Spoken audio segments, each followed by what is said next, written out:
আমরা এই টপিকগুলো খুবই গুরুত্ব সহিত পড়ব, কারণ এইগুলো আমাদের পরীক্ষার জন্য যেমন ইম্পর্টেন্ট, তেমনি প্র্যাকটিসের জন্য খুবই গুরুত্বপূর্ণ। তাহলে আমরা শুরু করি। প্রথমত আমাদের এখান থেকে একটি শর্ট প্রশ্ন আসে যে আমাদের আয়ের খাত কয়টি। আমাদের যখন প্রশ্নে আসবে এটা, তখন ফার্স্ট অধ্যায়ে আমি এটা আলোচনা করেছি, তখন আমাদের আয়ের খাত লিখতে হবে মূলত, আমাদের এখানে ইনকাম হেডস লিখতে হবে 60টি। যদিও আমরা টোটাল 10টা আয়ের খাত দেখি, বাট আমরা এখানে প্রশ্নে আসলে লিখব 60টি।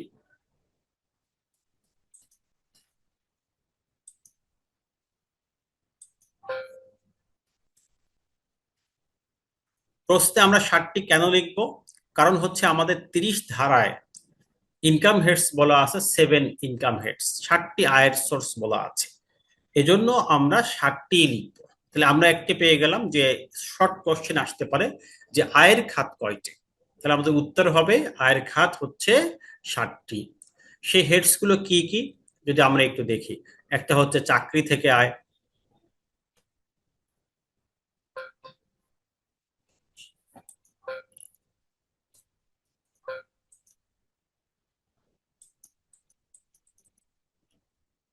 একটা হচ্ছে আপনার চাকরি থেকে আয়, ভাড়া থেকে আয়, কৃষি হতে আয়, ব্যবসা হতে আয়, মূলধনী আয়, আর্থিক পরিসম্পদ হতে আয়, অন্যান্য উৎস থেকে আয়।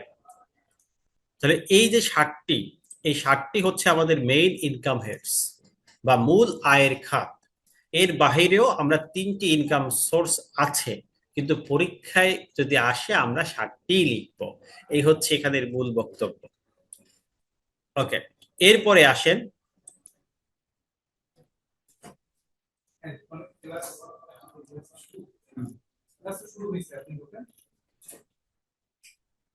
এই যে যে 60টি আয়ের খাত আছে, এই 60টি আয়ের খাত যদি আমরা যোগ করি, তাহলে আমরা ওই ব্যক্তির মোট আয় পেয়ে যাই। আমাদের একজন ব্যক্তির ট্যাক্স নির্ণয় করতে হয় মোট আয়ের উপর ভিত্তি করে। তাহলে এই যে যে মোট আয়, অর্থাৎ মোট আয় বলতে এখানে আবার মোট আয় বলতে টোটালটা আমরা বুঝি না, এখানে মোট করযোগ্য আয় বুঝি। কারণ কি, কিছু হেডসের ইনকাম আছে যেখানে একটি পোর্শন থাকে করমুক্ত, একটি অংশ থাকে করযোগ্য। তাহলে আমরা যে, যেমন ধরেন স্যালারি, সেখানে স্যালারিতে যে মোট স্যালারি আমরা পেয়ে থাকি, সেখানে সকল স্যালারি কিন্তু আমাদের করযোগ্য ইনকাম না, একটি পোর্শন করযোগ্য আর একটি পোর্শন করমুক্ত। এটা আমরা স্যালারি ইনকামের ডিটেলসে যখন যাব তখন আমরা বুঝতে পারবো যে স্যালারি থেকে করযোগ্য কতটুকু, করমুক্ত কতটুকু। এখন আমাদের যে বিষয়টা বোঝা দরকার, এটা হচ্ছে আমাদের যে মোট করযোগ্য ইনকাম হবে, ট্যাক্সেবল ইনকাম, আমরা প্রতিটি হেডস থেকে এই ট্যাক্সেবল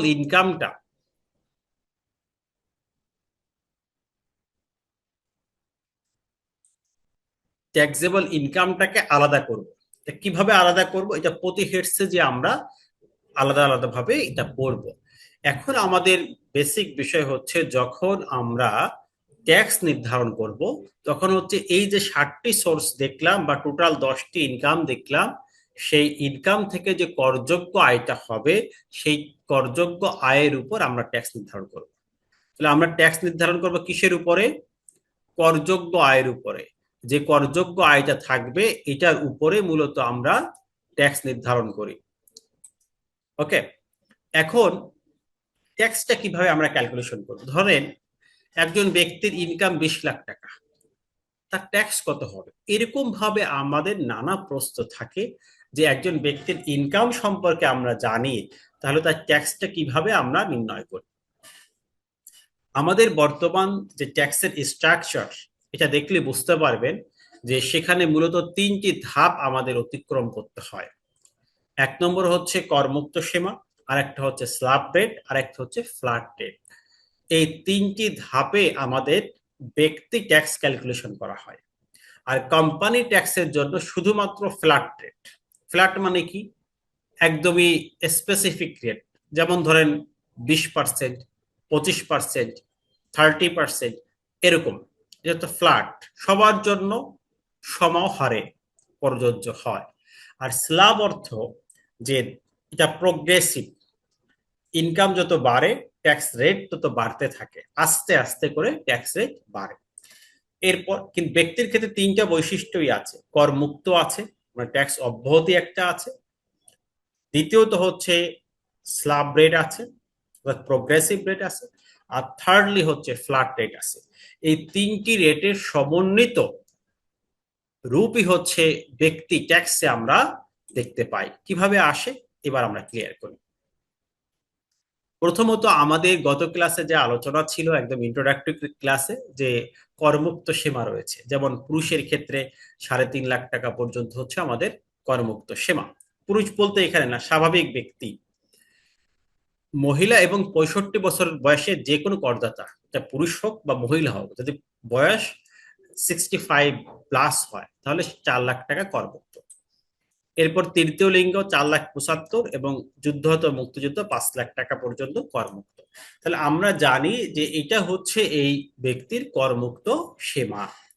এই করমুক্ত সীমার অতিরিক্ত যদি তিনি ইনকাম করেন তাহলে তিনি ইনকাম ট্যাক্সের মধ্যে পড়বেন, তার ট্যাক্স আসবে। আর যদি এই করমুক্ত সীমার ভিতরে তিনি ইনকাম করেন, ধরা যাক একজন স্বাভাবিক পুরুষের ইনকাম 3,20,000 টাকা, তখন তার ট্যাক্স হবে জিরো। অনেক সময় আমরা বলি প্রচলিত কথা যে জিরো রিটার্ন, আসলে জিরো রিটার্ন তো আর হয় না, জিরো ট্যাক্স রিটার্ন হয়, অর্থাৎ যে রিটার্নে ট্যাক্স আসছে জিরো। তাহলে যদি আমাদের করমুক্ত সীমার বেশি ইনকাম না হয়, করমুক্ত সীমার ভিতরেই ইনকাম হয়, তাহলে ট্যাক্স রেট হচ্ছে জিরো। আর যদি করমুক্ত সীমার উপরে ইনকাম হয়, করমুক্ত সীমার উপরে অর্থাৎ করমুক্ত সীমার থেকে বেশি ইনকাম হয়,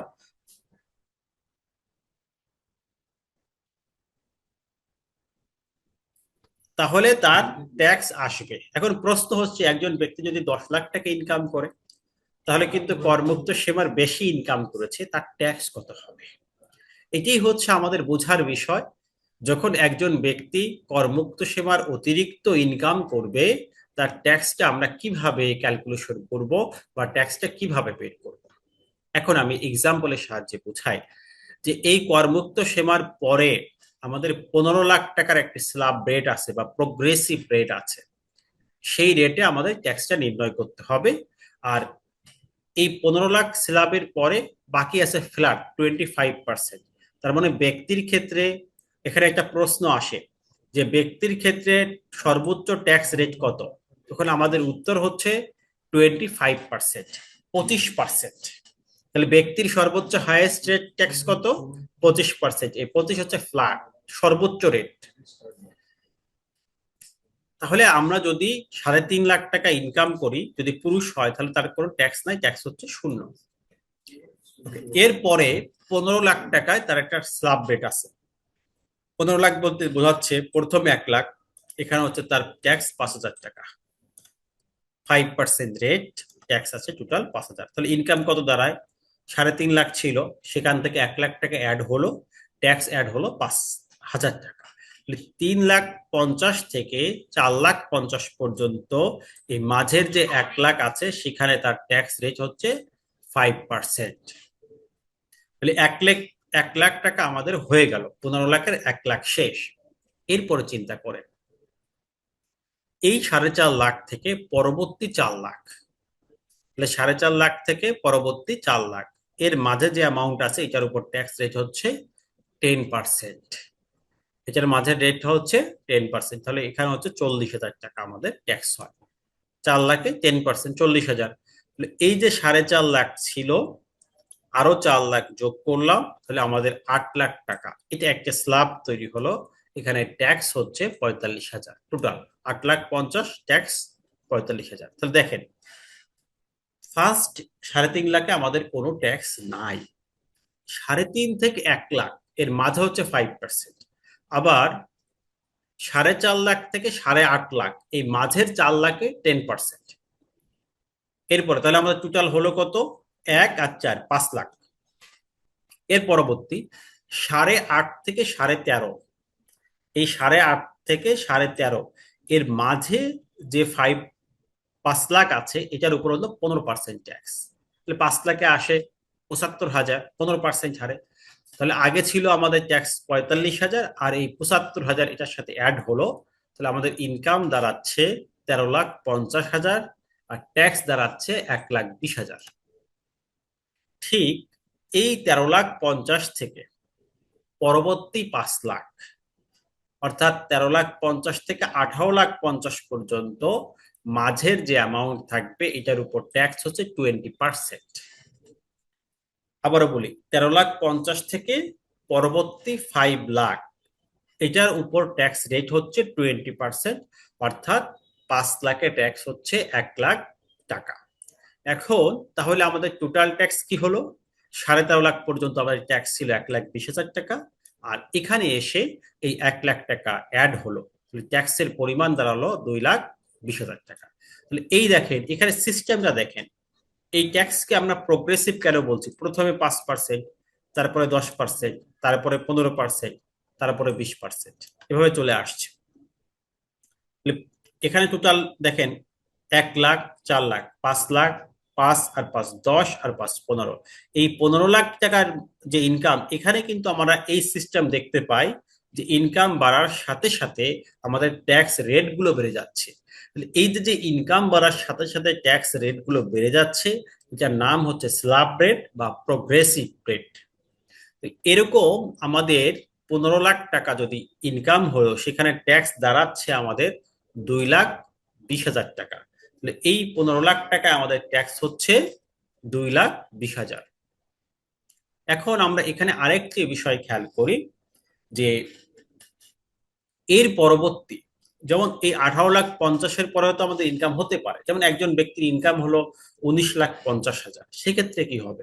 এর পরবর্তীতে যাই ইনকাম হোক না কেন, ১,০০,০০০ হোক অথবা ১০,০০,০০০ হোক অথবা ১,০০,০০,০০০ হোক, কোনো সমস্যা নেই, বাকি সকল আয়ের উপর ট্যাক্স রেট হচ্ছে 25% ফ্ল্যাট রেট। আর এটা হচ্ছে সর্বোচ্চ হার। তাহলে ২৪-২৫ করবর্ষে ব্যক্তির সর্বোচ্চ ট্যাক্স রেট কত? তখন আমাদের অ্যান্সার হবে 25%। ব্যক্তির সর্বোচ্চ ট্যাক্স রেট কত হচ্ছে? 25% হচ্ছে। ওকে, তাহলে আমরা এখানে বুঝতে পারলাম যে ১৫,০০,০০০ টাকায় মূলত একজন ব্যক্তির ট্যাক্স হয় হচ্ছে 2,২০,০০০। এর পরবর্তী যা ইনকাম হবে এটার উপর হচ্ছে তার ট্যাক্স 25%, অর্থাৎ ১,২৫,০০০ টাকা। যদি এখন আমাদের এই ব্যক্তি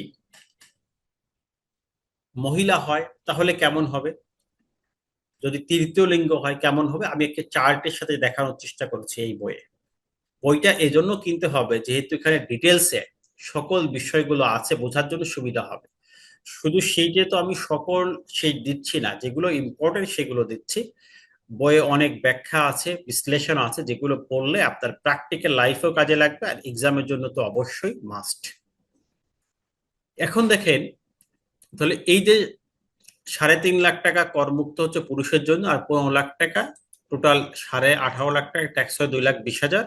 যদি মহিলা হয় সেখানে কিন্তু ৫০,০০০ বেড়ে যায়, অর্থাৎ ৩.৫ জায়গায় ৪ হয়, আর বাকি সবই ঠিক আছে। তাহলে তার টোটাল ইনকাম যদি ১৯ লাখ হয়, ট্যাক্স হয় 2,২০,০০০।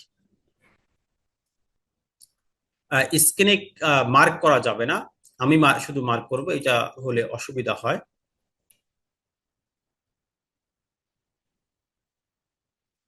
এখন তাহলে আমরা একটা সিস্টেমকে বুঝি, এখানে 4টি পয়েন্ট আপনার মনে রাখতে হবে। এটা পুরুষ দিয়েই মনে রাখবেন। 4.5 লাখের ট্যাক্স 5,000, 1 নম্বর পয়েন্ট। 8.5 লাখের ট্যাক্স 45,000, 2 নম্বর পয়েন্ট। 13,50,000 ট্যাক্স 1,20,000, 3 নম্বর পয়েন্ট। এবং 18,50,000 ট্যাক্স 2,20,000।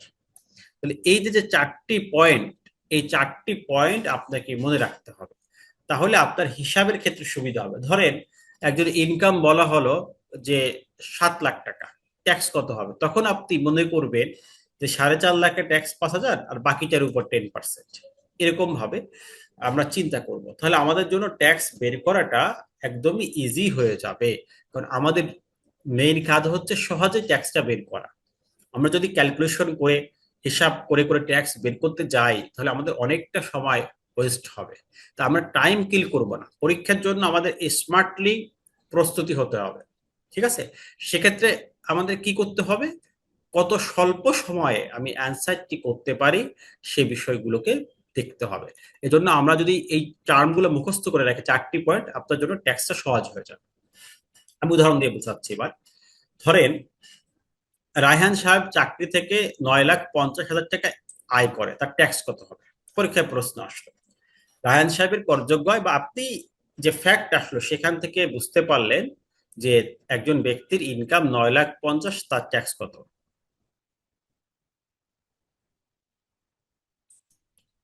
এখন যদি ইনকাম 9,50,000 হয়, তাহলে ট্যাক্স কত হবে, কিভাবে নির্ণয় করবেন? আমাদের প্রথম যে লজিক দেখেন, 9,50,000, এই অ্যামাউন্টটা শোনার সাথে সাথে যদি আপনার মনে আসে যে 8.5 লাখ টাকায় ট্যাক্স 45,000, তাহলে আপনার জন্য এটা ইজি হয়ে যায়। কারণ 4টি পয়েন্ট আমরা মুখস্থ করতে বলেছি, সেখানে এর আগের স্ল্যাবটা দেখেন, 8.5 লাখে ট্যাক্স 45,000, এটা আমার আসতে হবে। 8.5 লাখের ট্যাক্স যদি 45,000 হয়, বাকিটার উপর কত পার্সেন্ট হবে? 15%। তাহলে বাকি তার আছে কত?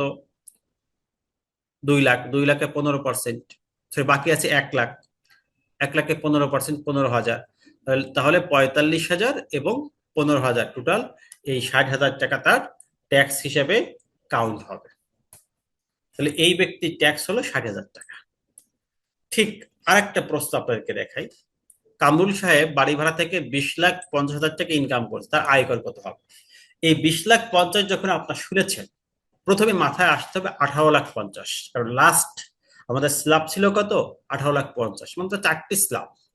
প্রথমে 4.5 লাখ 5,000, 8.5 লাখ 45,000, 13.5 লাখ 1,20,000, আর 18.5 লাখ 2,20,000। তাহলে এই 4টি পয়েন্ট আমাদের মোটামুটি ভালো করে মুখস্থ রাখতে হবে, তাহলে আমাদের ট্যাক্সটা ইজি হয়ে যাবে। কামরুল সাহেবের টোটাল ইনকাম আপনি বের করলেন, ইনকাম বের করার পরে দেখলেন ইনকাম হচ্ছে 20,50,000, ট্যাক্স কত হবে? তখন আপনার মাথায় আসবে যে 18.5 লাখে ট্যাক্স তো আমাদের 2,20,000, আর বাকি কত থাকে? 2 লাখ। 2 লাখে আমাদের ট্যাক্স 25% ঝাড়ে 50,000।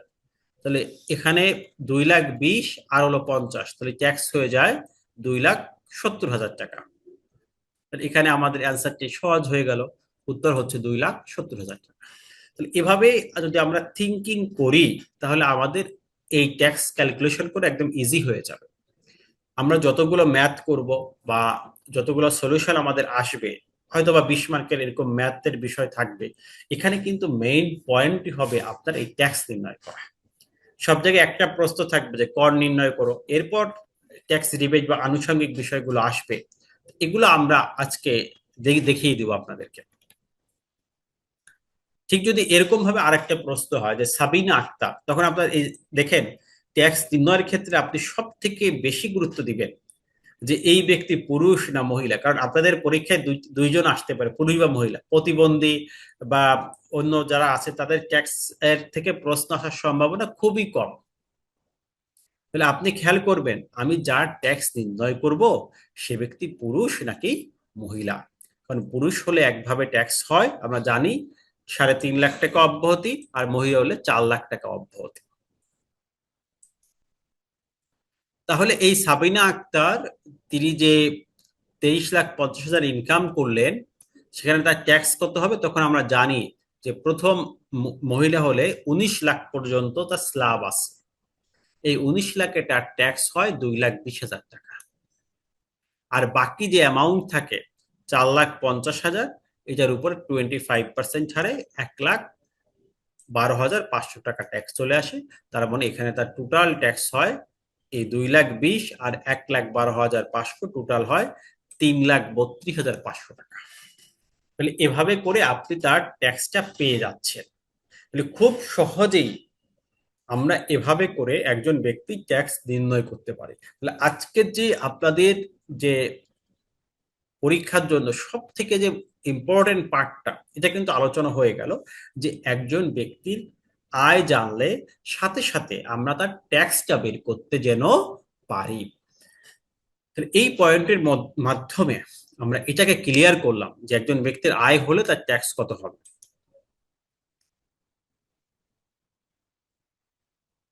অনেকে এই যে 1 3 4 5 এটা হচ্ছে ভুল।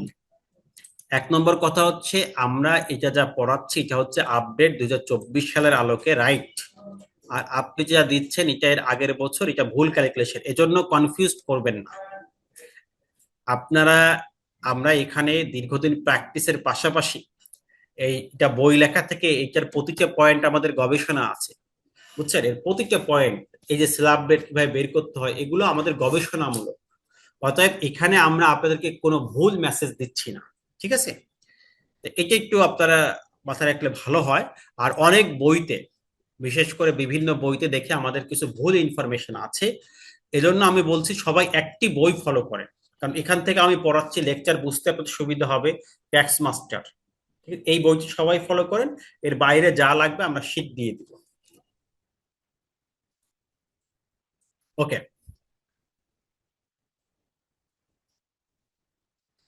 ব্যক্তি কর হার ছিল গত বছর, এটা গত বছরের রেট ছিল ভাই, প্রতি বছর তো চেঞ্জ হয়।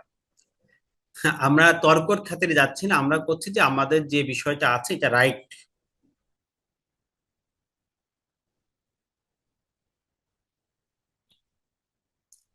তাহলে আমরা একটি টপিক পড়লাম। আমি এই টপিক শেষ হলে আপনাদের 1 2 মিনিট সুযোগ থাকবে যে কোনো এই বিষয়ে প্রশ্ন থাকা, এটা স্বাভাবিক। আহ, এটা থাকতেই পারে। এখন দেখেন, আমাদের প্রথমত আমরা ট্যাক্স বের করলাম, ইনকাম ট্যাক্স বের করলাম। ইনকাম ট্যাক্স বের করলে যে বিষয়টা আসে যে আমরা যা ট্যাক্স বের করি এটাই কি আমাদের দিতে হবে? আমরা সব সময় কি খুঁজি? একটু ডিসকাউন্ট খুঁজি, একটু ছাড় খুঁজি। যে ভাই, পণ্যের দাম আসছে 1 লাখ টাকা, ঠিক আছে আপনার 10 টাকা কমাই দেন, 10% ডিসকাউন্ট দেন, 20%, এরকম হচ্ছে আমাদের একটি নেচার আছে। আর ক্লায়েন্ট যারা আপনাদের কাছে আসে সবাই কিন্তু ট্যাক্স একটু কমই দিতে চায়। গভর্নমেন্টও এই মেন্টালিটি বুঝে, এই কারণে গভর্নমেন্ট বলছে যে আপনি ট্যাক্স থেকে ডিসকাউন্টও পেতে পারেন। এই ট্যাক্স থেকে যে ডিসকাউন্ট পাওয়ার যে সিস্টেম বা পদ্ধতি, এটার নাম হচ্ছে ট্যাক্স রিবেট বা আয়কর রেয়াত। আমাদের পরীক্ষায় একটা ছোট প্রশ্ন এখান থেকে আসে যে আয়কর রেয়াত কি। আমাদের পরীক্ষায় একটা ছোট প্রশ্ন আসে যে আয়কর রেয়াত কি। এই এটা টিকা লিখতে আসতে পারে, 1 2 মার্কের প্রশ্ন যে আয়কর রেয়াত কি। তাহলে আমরা কি উত্তর দিব? যেমন ধরেন, আপনি যখন একটা পণ্য পারচেস করেন আপনাকে বলে 20% ডিসকাউন্ট, 10% ডিসকাউন্ট। ঠিক, আয়কর রেয়াত হচ্ছে ট্যাক্স থেকে এক ধরনের ছাড় বা অব্যাহতি। আপনার ট্যাক্স এসেছে, যেমন এই একটু আগে যে মহিলার ট্যাক্স ক্যালকুলেশন করলাম, 3,32,500 টাকা, তাকে এই টাকাই ট্যাক্স দিতে হবে বিষয়টা এরকম নয়। সেখান থেকে তিনি ছাড়ও পেতে পারেন। এই যে যে ছাড় পাবেন বা অব্যাহতি পাবেন, এই ছাড় বা অব্যাহতি পাওয়ার যে সিস্টেম, এই সিস্টেমের নাম হচ্ছে আয়কর রেয়াত বা ট্যাক্স রিবেট। তাহলে আমরা সহজে বলতে পারি আয়কর রেয়াত হচ্ছে এক ধরনের কর ছাড় বা কর অব্যাহতি। একজন করদাতা তার মোট যে আয় আছে তার বিপরীতে যে আয়কর হবে, সেখান থেকে আইন অনুযায়ী ছাড় পাওয়ার যে বিষয় তার নাম হচ্ছে আয়কর রেয়াত। তাহলে মোট কর দায় থেকে যে টাকা ট্যাক্স আপনার এসেছিল, যেমন এই এই ব্যক্তির 3,32,500 টাকা ট্যাক্স এসেছিল, যদি এখান থেকে সে কোনো ডিসকাউন্ট পায়, ছাড় পায়, তাহলে সেই ছাড়ের নাম হচ্ছে আয়কর রিবেট বা আয়কর রেয়াত। এখন প্রশ্ন হচ্ছে, গভর্নমেন্ট কেন আপনাকে ট্যাক্স রিবেট দেবে?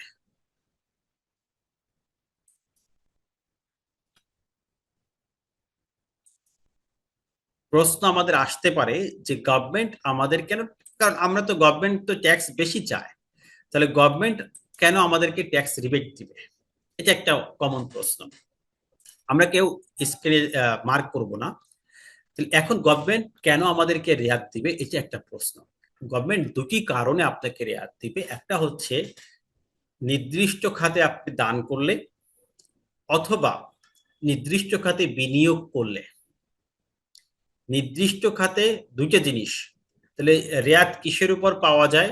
নির্দিষ্ট খাতে দান করলে, অথবা নির্দিষ্ট খাতে বিনিয়োগ করলে, ইনভেস্টমেন্ট করলে। তাহলে দুইটা জিনিসের উপর সরকার আপনাকে ট্যাক্স থেকে ছাড় দেয়। একটা হচ্ছে নির্দিষ্ট খাতে কি করলে, দান করলে, আর একটা হচ্ছে নির্দিষ্ট খাতে বিনিয়োগ করলে। সব খাতে বিনিয়োগ করলে ট্যাক্স থেকে ছাড় পাওয়া যাবে না। আবার আপনি ব্যক্তিগতভাবে দান করলেন, নিজের ইচ্ছা মতো দান করলেন, তারপরেও ট্যাক্স থেকে ছাড় পাওয়া সুযোগ নাই। তাহলে এখানে খাতগুলো নির্ধারিত। এই নির্ধারিত খাতে যদি আমরা দান করি বা এই নির্ধারিত খাতে যদি আমরা বিনিয়োগ করি, তাহলে শুধুমাত্র রেয়াত পাবো। তা কোন খাতগুলোতে দান করলে আমরা রেয়াত পাবো, এটা ষষ্ঠ তফসিলের অংশ 3-এ বলা আছে। তাহলে এখানে আরেকটি পয়েন্ট, কোন খাতগুলোতে বিনিয়োগ করলে আমরা ট্যাক্স থেকে রিবেট পাবো, এটা কোথায় বলা আছে? ষষ্ঠ তফসিলের অংশ 3-এ এটা বলা আছে যে কোন খাতগুলোতে বিনিয়োগ করলে আমরা ট্যাক্স থেকে ছাড় পাবো। সেই খাতগুলো কি? এখানে আমাদের 8টি আছে বিনিয়োগের খাত, আর 12টির মতো আছে আমাদের দানের খাত। এখন যদি পরীক্ষায় প্রশ্ন আসে, পরীক্ষায় প্রশ্ন কিভাবে আসবে যে আয়কর রেয়াত কি, কোথায় বিনিয়োগ করলে কর রেয়াত পাওয়া যায়, এর সাথে আরেকটি প্রাসঙ্গিক প্রশ্ন আসতে পারে। যে কোনো একটি ফ্যাক্ট দেয়া থাকবে, কেস স্টাডি দেওয়া থাকবে যে তার রেয়াতটা কত। যেমন একটা ঘটনা দেওয়া থাকবে যে সে একজন ব্যক্তি এত টাকা ইনকাম করেছে, এত টাকা বিনিয়োগ করেছে, তার ট্যাক্স রেয়াত কত। তাহলে এখান থেকে রেয়াত থেকে যদি প্রশ্ন আসে, প্রশ্নের অংশ হবে 3টা, এই 3টা মিলে 10 মার্ক থাকবে। এই প্রশ্নটা আপনারা লিখে নিতে পারেন। এক নম্বর হচ্ছে কোথায়, 1 নম্বর হচ্ছে রেয়াত কি, 2 নম্বর হচ্ছে কোথায় বিনিয়োগ করলে রেয়াত পাওয়া যাবে, সাথে ছোট একটা কেস স্টাডি। এই 3টি পয়েন্ট মিলে একটি প্রশ্ন হওয়ার সম্ভাবনা আছে। এটা আমাদেরকে বুঝতে হবে। আমরা ইতিমধ্যে জেনে ফেলেছি যে ট্যাক্স রিবেটটা কি। ট্যাক্স রিবেটটা হচ্ছে কর হতে ছাড়। এরপরে দ্বিতীয় পয়েন্টটা দেখেছি যে কোথায় বিনিয়োগ করলে আমরা ট্যাক্স থেকে ছাড় পাবো বা রেয়াত পাবো। 1 নম্বর পয়েন্ট হচ্ছে বিনিয়োগের খাত, কারণ দুটো জিনিস এখানে আছে, একটি হচ্ছে বিনিয়োগ আর একটি আমাদের কি আছে, আর একটি আছে হচ্ছে দান। বিনিয়োগের মধ্যে 1 নম্বর হচ্ছে লাইফ ইন্স্যুরেন্সের প্রিমিয়াম, অর্থাৎ জীবন বীমায় যদি আমরা প্রিমিয়াম জমা দেই, কিস্তে জমা দেই, সেক্ষেত্রে ওইটার উপর আমরা রিবেট পাবো বা ছাড় পাবো।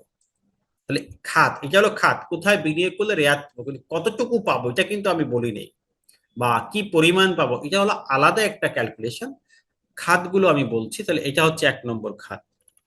2 নম্বর হচ্ছে সরকারি পিএফ ফান্ডে চাঁদা। পিএফ ফান্ড দুইটা হয়, একটা হচ্ছে সরকারের জন্য 1925 সালের আইন অনুযায়ী, আর একটা হচ্ছে রিকগনাইজড পিএফ ফান্ড বা স্বীকৃত ভবিষ্যৎ তহবিল, যেখানে নিয়োগকর্তা এবং কর্মকর্তা দুইজনের সমান বিনিয়োগ করেন।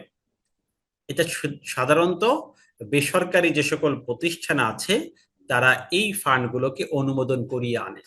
তাহলে এগুলোকে আমরা বলি রিকগনাইজড পিএফ ফান্ড বা স্বীকৃত ভবিষ্যৎ তহবিলে চাঁদা। এরকম যে বিনিয়োগের 8টি খাত আছে, সেই 8টি খাতের মধ্যে 4টি খাত হচ্ছে আমাদের অটোমেশন। অটোমেশন বলতে কি বোঝাচ্ছি? অটোমেশন বলতে বোঝাচ্ছি এটা শুধুমাত্র স্যালারিড পার্সনের জন্য। স্যালারি থেকে তারা অটোমেশনে এটা কেটে রাখে, এটা নিজে থেকে ইনভেস্টমেন্ট করার কোনো সুযোগ নাই। এরকম খাত আছে আমাদের 4টি। আর 4টি খাত আছে যেগুলো নিজে থেকে যে কোনো ব্যক্তি চাইলে ইনভেস্টমেন্ট করতে পারে।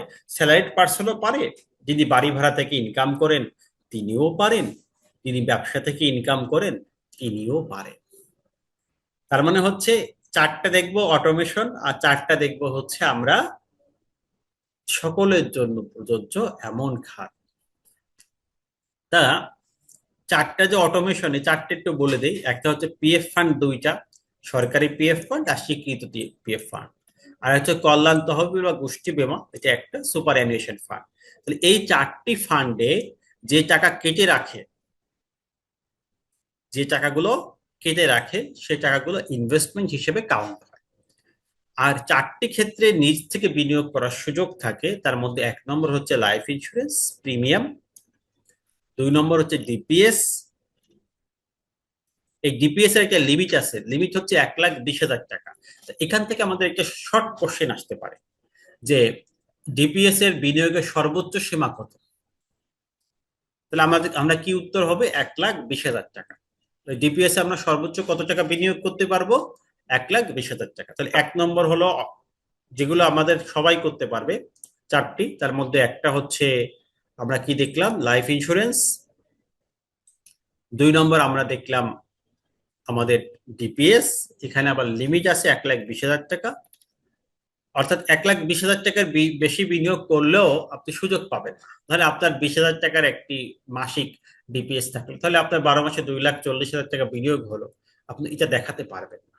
আপনি সর্বোচ্চ ওই 1,20,000-ই দেখাতে পারবেন, কারণ এটা আপনার হায়েস্ট লিমিট। এরপর আরেকটা খাত হচ্ছে আপনার সিকিউরিটিজ ক্রয়। সিকিউরিটিজ বলতে সঞ্চয়পত্র, টিএনটি বন্ড, ইএফটি, এরকম মিউচুয়াল ফান্ড, এরকম যেগুলো আমাদের আইনের সিকিউরিটিজ একটি ডেফিনেশন দেওয়া আছে যে সিকিউরিটিজ বলতে কাদের কি বোঝায় বা কি বোঝায়। এই সিকিউরিটিজের ডেফিনেশন আছে, যে সংজ্ঞা আছে, তার আওতায় যারা পড়ে সেখানে আপনি বিনিয়োগ করতে পারবেন। এখানেও বিনিয়োগের একটি লিমিট আছে, এটা সর্বোচ্চ 5 লাখ টাকা। তাহলে আমরা সিকিউরিটিজেও বিনিয়োগ করতে পারি, এটা অপশন আমাদের আছে। তবে এটা কত? সর্বোচ্চ 5 লাখ। এটাও পরীক্ষা আসতে পারে যে সিকিউরিটিজে বিনিয়োগের সর্বোচ্চ সীমা কত। উত্তর হবে 5 লাখ টাকা। যেমন ডিপিএস এ বিনিয়োগের সর্বোচ্চ সীমা কত? উত্তর 1,20,000। সিকিউরিটিজে বিনিয়োগের সর্বোচ্চ সীমা কত? 5 লাখ টাকা। ওকে। আরেকটা হচ্ছে বাংলাদেশ স্টক এক্সচেঞ্জ এর তালিকাভুক্ত কোনো শেয়ার বাজারে বিনিয়োগ করা, কোনো শেয়ার পারচেস করা।